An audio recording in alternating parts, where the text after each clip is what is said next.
Hello, this is an interesting video today.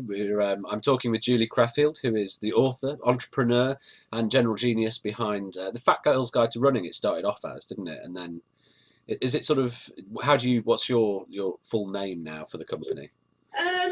I guess I look at it more of a campaign. Yeah. So I look at it as the Too Fat to Run campaign. So I still write the blog, and the blog is still called The Fat Girl's Guide to Running, but the website is called itself is called Too Fat to Run. Yeah. Okay.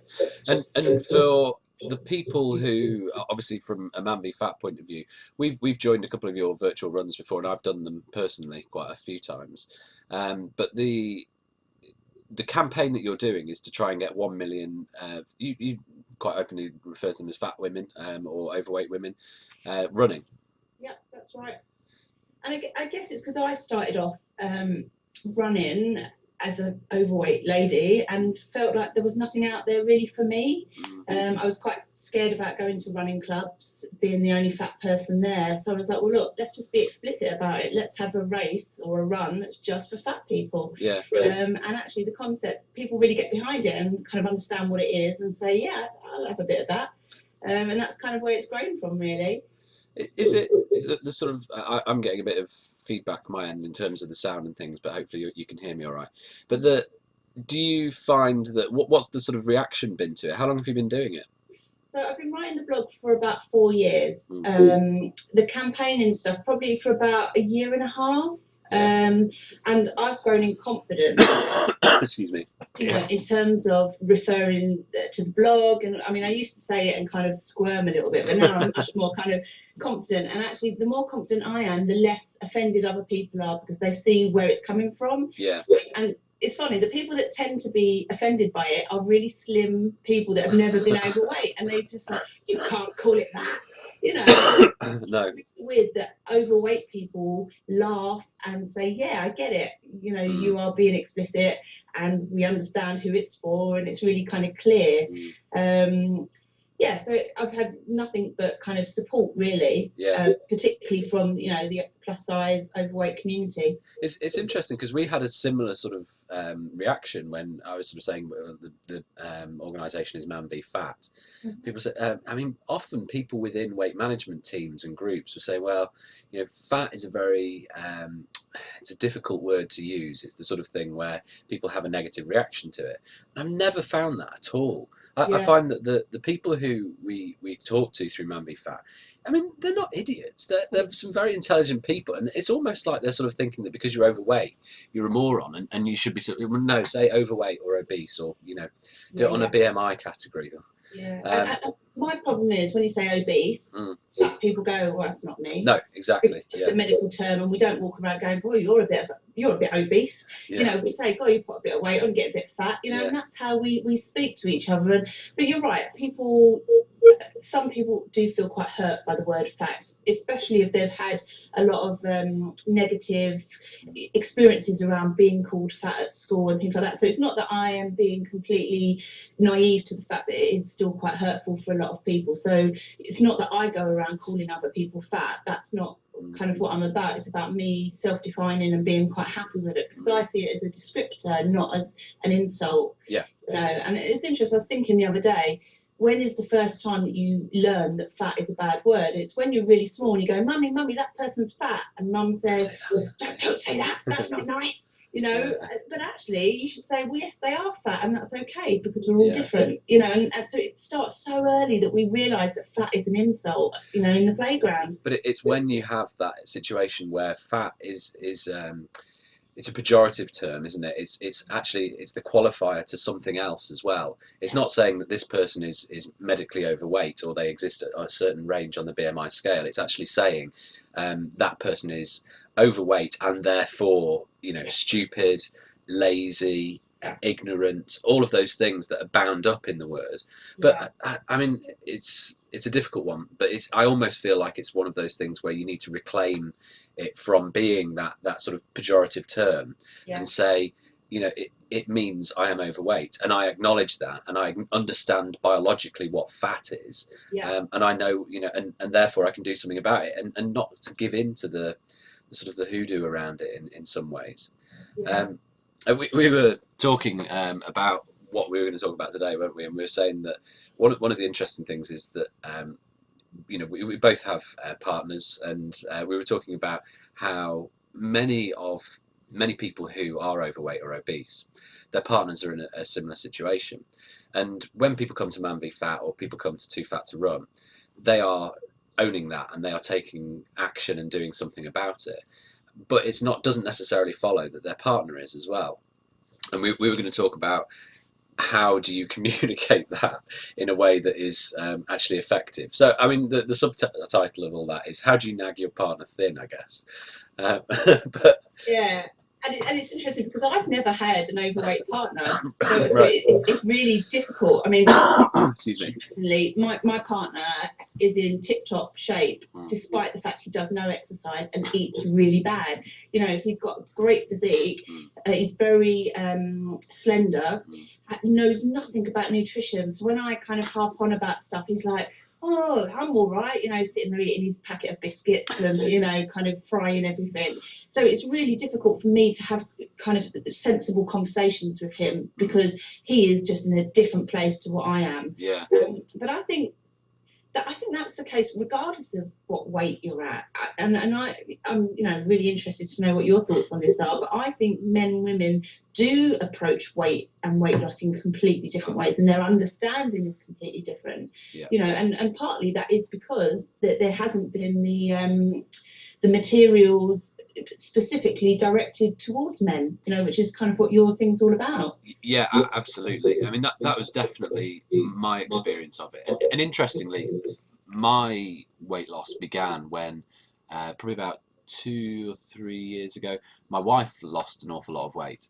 And she did Slimming World and started running, at, at an obese level, and sort of, really fell in love with running and found that was hugely helpful in losing weight.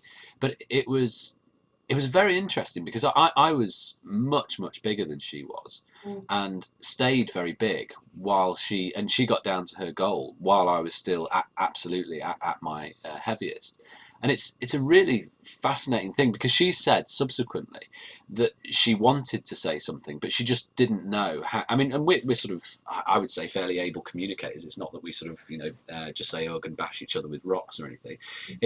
She is very capable of talking on all those things, but she just didn't know how to say it in a way that was effective or that would, actually have the desired intent.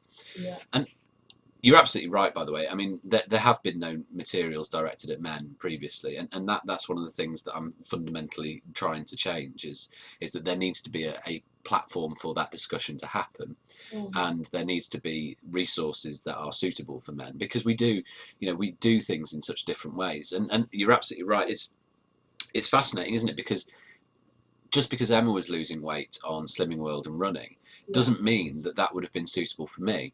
And just as you're saying about with your partner, he goes about things in such a different way that how do you actually communicate not only your desire for them to change in a positive and healthy way, because you love them, but also how do you translate that desire into actionable things that they can take away? I mean, have you had this circumstance before where you've had Too Fat to Run women saying, I wish my partner would sort himself out as well? Yeah, I have, and the women tell me that they either do things covertly as such, kind of changing the diet secretly bit by bit, or the other thing that happens is that women, start to enjoy running, start to lose a bit of weight, and then the other half starts to get a little bit jealous, starts to kind of put barriers in their way, particularly if they've got kids, so it becomes all about childcare. So you get a lot of, I couldn't get my run in today because he wouldn't have the kids. And when you kind of drill down why wouldn't he have the kids, it's for no reason whatsoever, and normally he would have the kids, but he's got something against me going out running. So I think there's this stuff about, maybe it's about weight loss and looking more attractive, and there might be like a jealousy thing in there, about kind of losing your partner, but it might also be because they're stuck in a rut and they don't know how to get out of that kind of health thing. Yeah. And you know, I guess what women find from my website, particularly I do online challenges where we have kind of these closed Facebook groups, is that the women feel so supported and that they can come on and just be really honest about whether they've had a binge or whether they've not done any exercise for a week, you know, and they feel so supported. And I guess their other half doesn't have that support network. And women generally have better support networks and can be more honest with each other and have those conversations about calories and weight loss and binging and all of that kind of stuff. I agree completely, but I think that men do have those support networks. It's just that they function in such a different way. So I think that a group of women might well get together and say, look, you know, this is a project that we're all interested in doing. It's something that we can all help each other to do. They can do that straight from the off. They don't need anything to facilitate that feeling, that sense of shared journey and that sense of let's do this together. Whereas men, I think, come to things and often, if it's phrased in the terms of a competition, that, or, you know, fun or laughter or banter and those sorts of, you know, approaches, they are hugely supportive of each other, just in a very male way. So they will, you know, joke about each other and they will laugh about each other, but it will be with the intent of supporting someone, and it will be sort of saying to you, look, I know what you're going through, this is awful. And actually, you know, what I've found from doing Mambi Fat is that the emotional intelligence of men is vastly underrepresented and underestimated in terms of the mainstream media. And so you have this perception that you know, the men that you get from the media, from TV, are lager swilling idiots, barely capable of you know, wiping their own noses, and it's just not true. They are very emotionally literate people, but often those discussions don't take place. So, you know, that sort of discussion you don't hear about. But I think I was trying to work out what is a practical suggestion and something to take away, and I think for a woman who is starting on a health and fitness journey and really wants to encourage her partner, because I think you're right that it can go one of two ways, can't it? At that point where people say, you know, she's going off and doing something that I'm a bit jealous about. Why is she changing?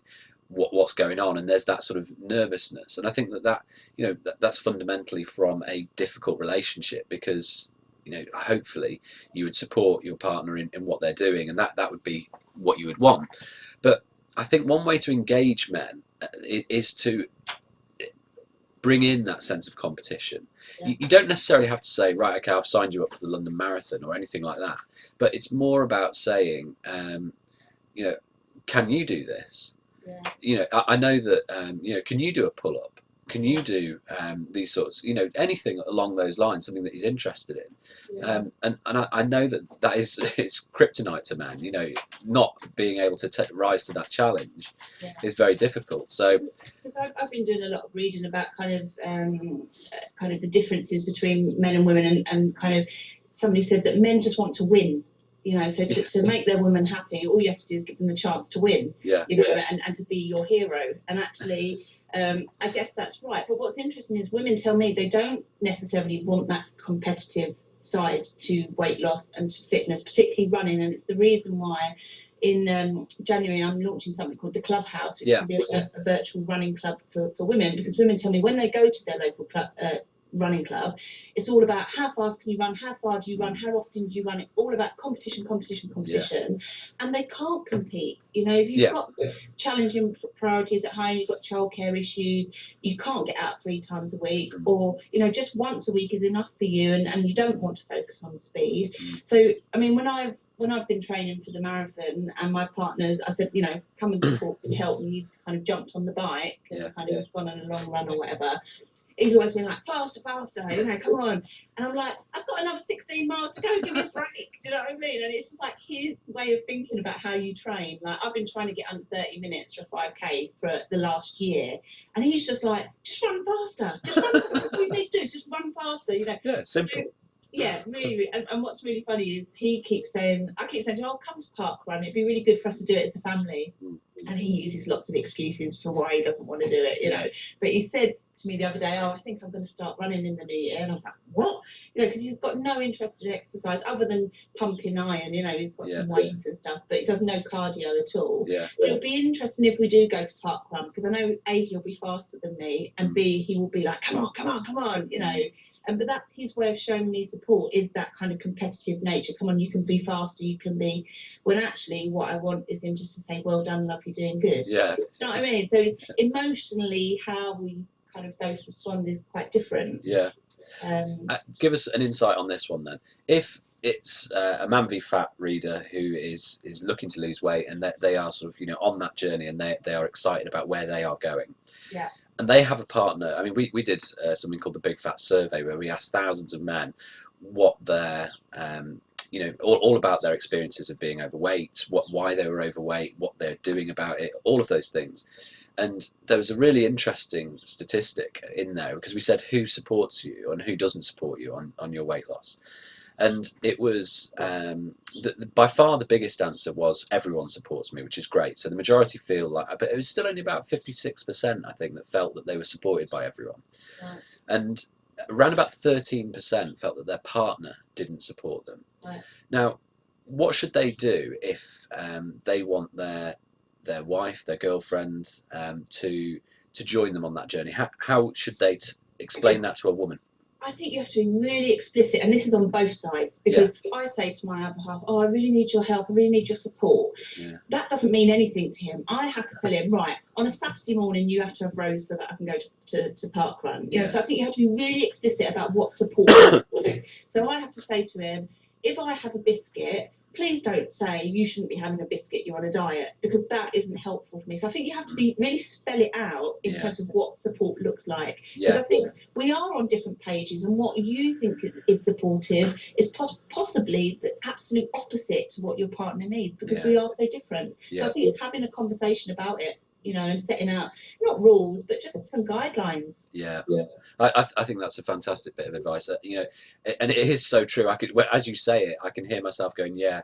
If Emma came to me and said, you know, look, I'm trying to do this, and shared a dream or a hope, I'd think, yeah, great, fantastic, love it, but then I wouldn't know what to do, you know, how to actually enact that, and how to support her. And as you say, you know, often men just really they want to help, they want to, you know, be there for their partner, but we might not necessarily understand what that looks like, or how to do it.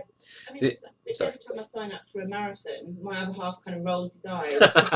He now understands what it actually means, particularly now we've got a daughter, you know. So my long Sunday run takes nearly all day, because I am quite a slow runner. So if I need to cover 15 miles, I'm gone for the day. You know, but when I first started doing that, he'd phone me up thinking something's wrong. Like, where are you? What's happened? Because he didn't understand what that looked like. Whereas now he does understand that. I think the other thing as well is that from both sides, it is that sense of actually explaining to your partner why this matters to you. Because I think that it's so obvious to us, if you're losing weight, if you're wanting to run a marathon, if you're engaging in any of those challenges, it's so apparent to us in our hearts that we actually say, look, you know, this matters to me, this is what I am about, this is what's going to drive me for the next, you know, X amount of time.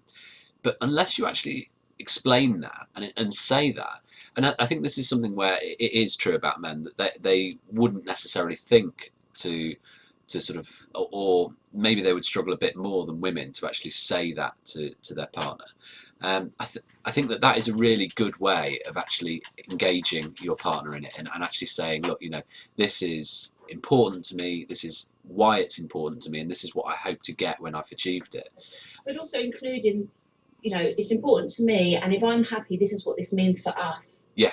Do you know what I mean? Because I'm a happier person, I nag less, I moan less. Do you know what I mean? When I've been out for a run, I just am a much happier person to be around. So now that my partner understands that, he's less likely to moan about me going out for a run, because he knows in the long run it's going to make us both happier. Yeah, but then I think that is a good way of engaging your partner in what their health goals are. Is actually saying, look, you know, this is what it does for me, and this is why it's important for me.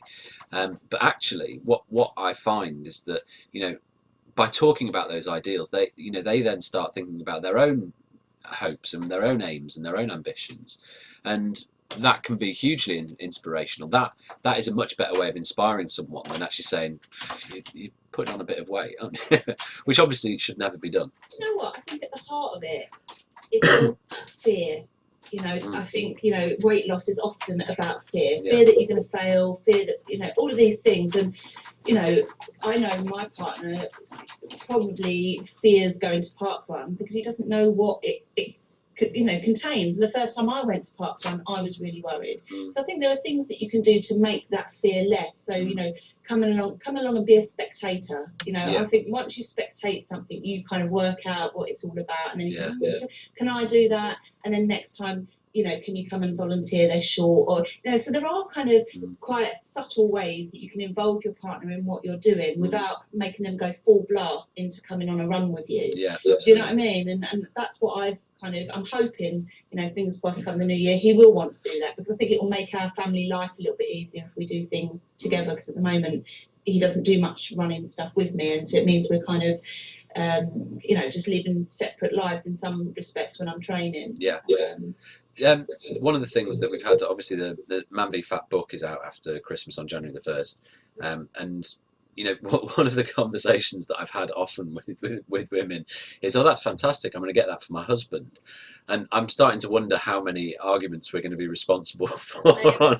No. So across the land, as people open their late Christmas presents and go, oh, a book about losing weight, thanks very much. But that's one thing that I just wanted to finish on, maybe, is what are the ways that you shouldn't approach talking to your partner about this? What are the absolute no-nos? I think giving ultimatums. I think that's just, no one wins. We all just want, basically in life, we just want to win, don't we? We just want to be happy and we want to win. So providing those win-win situations. And when you give somebody an ultimatum, it's quite likely it's all going to go a bit wrong. Do you know what I mean? So it's and setting timelines and things like that. People have to do it, A, when they want to do it, and B, at a pace that's right for them. I agree. To that, I would also add, I think it's worth saying that, although men often approach things in a humorous way, man to man, that women might not appreciate the humour of don't sweat much for a fat lass sort of comments, those sorts of things, which for a man to a man might be like, well, I was just making a point, or trying to say something, but it might not be as useful. Humour from a man about weight just doesn't work in any way, shape or form, actually. So true. And the thing is, even women don't even really joke that much about their weight. Do you know what I mean?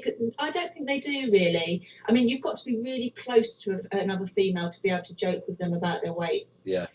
Because you might laugh, and then for the next week you're thinking about it and thinking, oh, bitch. Do you know, if you just mentioned that I've put on it half a pound or whatever. Do you know what I mean? So I don't think women enjoy that kind of banter.